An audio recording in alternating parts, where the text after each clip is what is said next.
काली और गोरी जुड़वा बेटी के लिए मां का प्यार।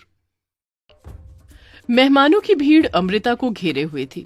उसकी गोद भराई चल रही थी, जहां उसकी एक सहेली प्रिया उसे कहती है, अरे वाह अमृता, तेरे चेहरे पर तो एकदम ब्राइडल दुल्हन जैसा निखार चढ़ा है।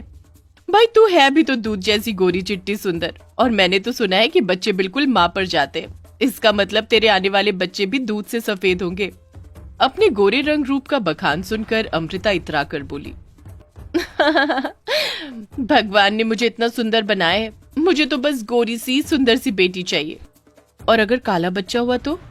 ये सुनकर अमृता भद्दा सा मुंह बनाकर बोली, काले बच्चे का तो सवाल ही पैदा नहीं होता, बिकॉज मुझे काले रंग से नफरत है, नफरत। भगवान ने अमृता को रच कर सुंदरता दी थी, और गोरा दूधिया रंग, तिरछे नैन नक्श, इसलिए उसे अपने गोरेपन पर बहुत गुमान था। गुजरते दिन के साथ अमृता को दर्द शुरू हो जाता है।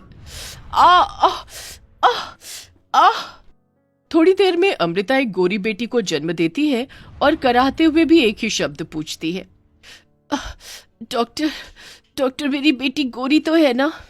डॉक्टर बड़े अचंभे से उसे देखता है। पहली बार ऐसी माँ देखी है जिसे डिलीवरी के दर्द से ज्यादा बच्चे के गोरे और काले रंग की पड़ी है। अमृता एक नहीं बल्कि 2 जुड़वा बेटियों को जन्म देती है, जिसमें एक गोरी और दूसरी बहुत काली होती है। डॉक्टर, कहाँ है मेरी दोनों जुड़वा बेटियां? मैं उन्हें देखना चाहती हूँ। जी, ये रही आपकी बेटियां। गोरी बेटी को देखकर तो अमृता फूली न समाई, मगर अपनी काली बेटी को देखते ही उसने उसे गोद से झटक दिया। अमृता, पागल हो गई हो? अगर अभी मैंने संभाल ना लिया होता तो गुड़िया गिर जाती। नहीं नहीं, ये इतनी काली कलूटी मेरी बेटी नहीं हो सकती। ये तुम कैसी बातें कर रही हो अमृता? तुमने इसे जन्म दिया है, और बच्चे चाहे काले हो या गोरे, माँ के लिए दोनों बराबर होते हैं। अपने पति आनंद के लाख समझाने पर भी अमृता अपनी काली बेटी को स्वीकार नहीं करती, जबकि सारा लाड प्यार वो अपनी गोरी बेटी पर जताती। अमृता ने अपनी गोरी बेटी को लाव्या नाम दिया, वहीं आनंद ने काली बेटी को सांझ नाम दिया। गुजरते वक्त के साथ दोनों 7 साल की हो गई। दोनों जुड़वा थी, इसलिए उनकी शक्ल भी मिलती जुलती थी।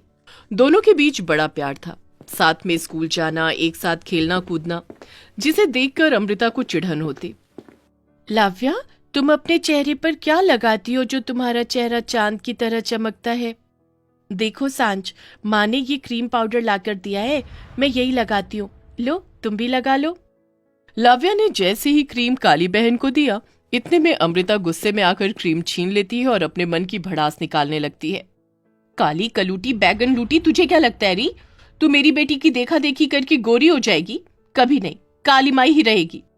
अपने प्रति अपनी माँ की कड़वाहट को देखकर सांझ बिलक बिलक कर रोने लगी। आप मुझसे इतनी नफरत क्यों करती हो? मैं भी तो आपकी बेटी हूँ। ये कहते सांझ ने अपनी माँ का आंचल छुआ, तभी उसने उसे दूर धकेल दिया। दूर हट मुझसे, नासपीटी कहीं की। सांझ, सांझ तुम ठीक तो हो? उठ मेरी बहन। लव्या अपने हाथों से उसे मलहम लगाती है। इसी तरह दिन महीने साल बीतते गए, मगर अमृता के मन में अपनी काली जुड़वा बेटी के प्रति बसी हुई नफरत कभी नहीं घटी, और 18 साल बीत गए। अमृता की दोनों जुड़वा गोरी और काली बेटी अब 25 साल की हो गई, वहीं अमृता 45 साल की।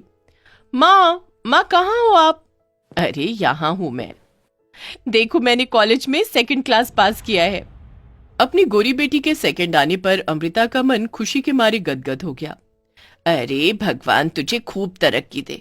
वैसे भी भगवान ने तुझ में कोई कमी नहीं दी है। रूप है, रंग है, और पढ़ने लिखने में भी इतनी होशियार है मेरी लव्या। अमृता का मुंह अपनी गोरी बेटी की तारीफें करते कभी नहीं थकता था। वहीं सांझ भी हल्की सी मुस्कुराहट लिए आई। माँ, मैंने कॉलेज में 1st क्लास से पास किया है, मुझे आशीर्वाद दो। पर अपनी काली जुड़वा बेटी के प्रथम आने पर अमृता जल भुन गई। उसके चेहरे की खुशी जैसे एक पलछिन में छिन गई। तभी पिता आनंद ने गर्व जताते हुए कहा, जीती रहे सांझ, मुझे तुझ पर नाज है। दोनों की पढ़ाई पूरी होने के बाद अब उनके लिए रिश्ते ढूंढे जाने लगे, मगर सांझ के कालेपन के कारण 2 रिश्ते टूटने के बाद अमृता का मन खट्टा हो गया और वो खुद में बड़बड़ाने लगी। पता नहीं कौन थामेगा इस काली कलूटन का हाथ, नाक कटवा कर रख दी। अब तो बस कोई भी गरीब घरवर देखकर इस कल्लू माई को रफा दफा कर दूंगी, और उसके बाद अपनी लाव्या की शादी धूमधाम से बड़े घर में करूंगी। अमृता ने गायत्री के बेटे चंदन से गरीब सांझ का रिश्ता कर दिया, जिस पर आनंद ने आपत्ति जताते हुए कहा, अमृता, तुम माँ हो या दुश्मन? तुम मेरी सांझ की शादी नहीं कर रही हो, बल्कि उसे गरीब घर में ढा रही हो। तभी अमृता झूठ मूठ का रोना रोकर बोली, अरे तो मैं और क्या करती, तुम्हारी इस काली कलूटी लाडली को कोई पसंद भी तो नहीं कर रहा था। मैं जुबान दे चुकी हूँ, अब अगर ये शादी नहीं हुई तो मैं अपनी जान दे दूंगी। आप चिंता मत कीजिए माँ, आपने जहाँ मेरी शादी तय की है मैं वहीं शादी करूंगी, जैसा आप चाहेंगी वैसा ही होगा। ये कहते कहते अमृता की काली बदकिस्मत बेटी उसके पैरों में सिसक सिसक कर रोने लगी। खर्चे से बचने के लिए एक मामूली सी बारात घर में 4 लोगों में शादी कर दी गई। यहाँ तक कि उसकी प्यार भरी विदाई भी हो रही थी। बाबा, बाबा। जा मेरी बच्ची, भगवान करे तेरे ससुराल में तुझे हर खुशी मिले। अच्छा माँ, मैं चलती हूँ। सांझ टूटा मन लिए अपने गरीब ससुराल आ गई, जहाँ गायत्री ने उसका दिल से स्वागत सत्कार किया। आओ दुल्हन, ये हम गरीबों का सौभाग्य है जो तुम इस घर की लक्ष्मी बनकर आई हो। अपनी सास के मन में ऐसे स्नेह को देखकर सांझ के मन के सारे घाव भर गए। वहीं दूसरी तरफ अमृता ने अपनी गोरी बेटी लाव्या की शादी दौलतमंद घर देखकर, बहुत सा दान दहेज देकर पूरे धूमधाम से निरंजन के बेटे अजिंक्य से कर दी। समधन जी, मैंने अपनी बेटी को बड़े नाजों से पाला है। फूल सा नाजुक शरीर है इसका, इसे खुश रखना। जा लाव्या बेटी, अपने ससुराल में खुश रहना। आप बिल्कुल भी चिंता मत कीजिए अमृता जी, आज से आपकी बेटी मेरी बेटी है। निरंजना ने ऐसा कहकर अमृता को यकीन तो दिला दिया, मगर अमृता को कहाँ पता था कि लाव्या की जिंदगी में पहाड़ सा दुख भोगना लिखा है। लाव्या हर लड़की की तरह आंखों में ढेरों सपने लेकर ससुराल चली जाती है, मगर शादी के अगले दिन से निरंजना अपनी बहू के साथ किसी नौकर से भी बदतर बर्ताव करने लगती है और झाड़ू मारकर उसे उठाती है। अरे अरे ओ कामचोर, चल उठ जा और आधे घंटे के अंदर पूरे घर की सफाई कर। पर सासू माँ, इतने बड़े घर में नौकर चाकर नहीं है क्या? ओ अच्छा, तो अब लाडो रानी को नौकर चाहिए। क्यों री, तू आसमान की हूर पर ही उतर कर आई है? चल जल्दी से सफाई कर, नहीं तो ये गोरी चमड़ी झाड़ झाड़ कर राख कर दूंगी।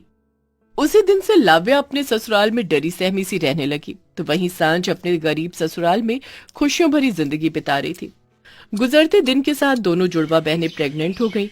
अधिकतर काम करने की वजह से लाव्या एकदम कमजोर हो गई। अजिंक्य, मैं माँ बनने वाली हूँ और तुम पापा। तो क्या करूं? नाचूं? हाँ, तुम क्या दुनिया की पहली औरत हो जो बच्चा पैदा करोगी? तभी निरंजना ने अपनी बहू को धमकाते हुए कहा, कान खोलकर सुन ले बहुरानी, होगी तू अपने घर की राजकुमारी, पर ये तेरा ससुराल है, और जरा भी ये मत सोचना कि तू प्रेग्नेंट है तो मैं घर में नौकर रखूंगी। सब कुछ तुझे ही करना पड़ेगा। आज तो चूल्हे से कुछ ज्यादा ही धुआं उठ रहा है।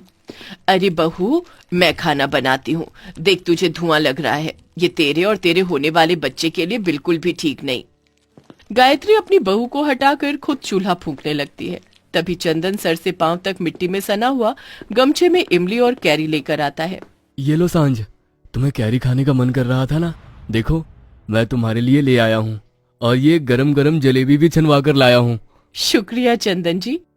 वहीं लाव्या की सास और पति उसे मार पीट कर भगा देते हैं।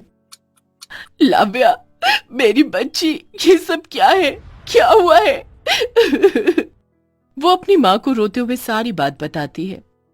माँ, तुमने मेरी शादी अमीर घर में की, मगर फिर भी तुम्हारी बेटी आज सुखी नहीं है, क्योंकि जो दुख तुमने मेरी जुड़वा बहन को इस घर में दिए, शायद ये उसी की बददुआ है जो तुम्हारी इस बेटी को इस तरह से मिल रही है कि मैं दुख झेल रही हूँ। अपनी बेटी की बात सुनकर अमृता अपनी करनी को सोचने लगती है और सांझ को सम्मान के साथ उसके ससुराल लेने जाती है। समधन जी, मैं अपनी बेटी को लेने आई हूँ। हमारे यहाँ बेटी का पहला बच्चा उसके मायके में होता है। ये सुनकर सांझ रो पड़ती है। माँ, घर चल बेटी, तेरी माँ तुझे लेने आई है। अमृता अपनी दोनों बेटियों की एक समान देखभाल करती है और सांझ को खूब प्यार देती है। वहीं थोड़े दिन बाद निरंजना को अपनी गलतियों का एहसास हो जाता है और वो भी लाव्या को इज्जत के साथ लेकर जाती है।